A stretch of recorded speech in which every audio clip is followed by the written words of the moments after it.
Flowers don't make someone feel cherished. Feeling protected does. And that might sound strange, especially right before Valentine's Day. But if you've ever really tried hard to show love and it still felt like you were disconnected, you already know this is true. So coming up in this video, I want to help you with 3 things. First, what it actually means to feel truly cherished, not just appreciated. And then second, how to tell what if what you've been doing is actually working or if it's missing the mark. And then third, I think I want to help you understand simple things that you can start doing today to help your spouse feel cherished and then more connected to you, because that's what we're all after. All right, so let me tell you this story. When Bonnie and I first met, she told me something that honestly floored me. We were in college. She said, I really don't like Valentine's Day. And I remember thinking, how lucky am I? How did I get to be the guy who's dating the girl who hates Valentine's Day? But of course, I also wondered why. Why does she hate Valentine's Day? And then she told me. She told me that a few years earlier, she had worked part-time at a florist. Valentine's Day was crazy. I mean, that part didn't surprise her. But what really changed her heart on the holiday was something else. She said that what really bothered her was when a man's secretary or admin assistant would call in and order flour for his wife.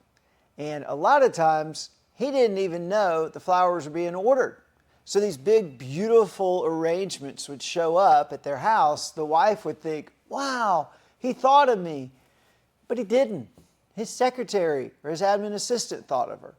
And then Bonnie said something that completely reframed love for me.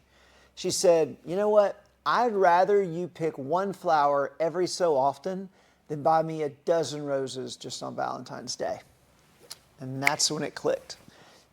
Because cherishing isn't about one big moment.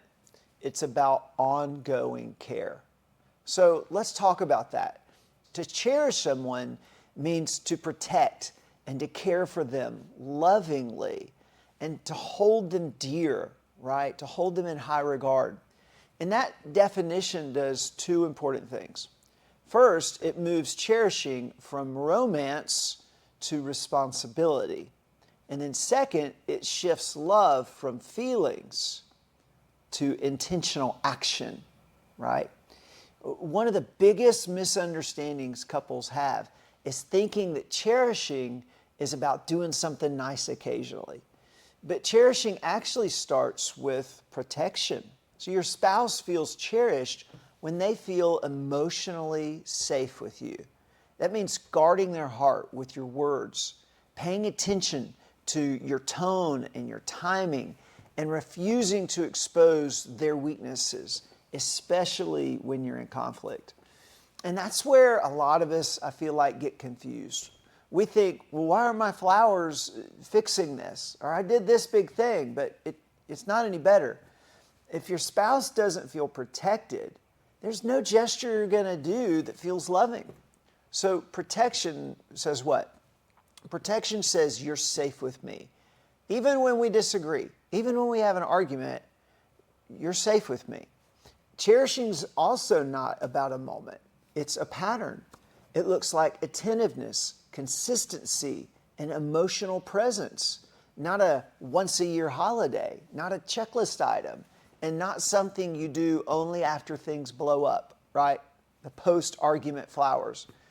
So what I see all the time is couples doing the right things just at the wrong frequency. Oh, they're doing the loving actions without awareness of how their spouse actually experiences love. See, your spouse doesn't need you to do more. They need you to do what matters more consistently. That's the difference between performing love and practicing love. That's the difference between me buying Bonnie a dozen roses just on Valentine's Day and me bringing her home a rose every so often all throughout the year. This is where cherishing becomes sacrificial. To hold someone dear means they're safe with me. they're prioritized by me, and they're worth choosing, even when it costs me. Even when it costs me not thinking about myself or my own comfort. See, sacrificial love, it means dying to yourself. And that's the hardest thing. It means laying down comfort, laying down pride and convenience, and choosing your spouse. Not when it's easy, not when you feel appreciated, but because that's how Christ loves us. See, Jesus didn't love us when it was convenient, did he? He loved us when it cost him everything. And when your spouse senses that kind of love, that I choose you even when it's hard, or I choose you even when you're not choosing me, guess what? That's when they'll feel cherished at its deepest level. All right, so I want us to get really practical. I told you I was going to give you 3 small, very practical things you can do starting right now. So let's do that. These are simple, small, and meant to be repeated, not perfected steps. First, protect with your words. Before you speak, ask yourself, will this make my spouse feel safe, or will this make my spouse feel small? See, tone matters more than intention. All right, so think before you speak. Second, care with your attention. So, put the phone down, make eye contact, follow through. Presence is one of the clearest ways to say you matter. All right, so think before you speak, put the phone down, be present. Third, show value through prioritization. What does that mean? It just means choose them daily, schedule time, defend margin. Man, that's huge. You're not going to make life less busy for the most part. If you have kids, if you have a job, and I hope you do, you're not going to make life less busy. But there is margin in the day where we can give our spouse attention and choose them. Maybe it's in the morning as you're getting ready. Or if that's crazy, maybe it's night after everybody goes to bed. Take that 30 minutes right before you go to bed or before you fall asleep. Turn off the TV, put down the phone, turn towards your spouse and give them your attention.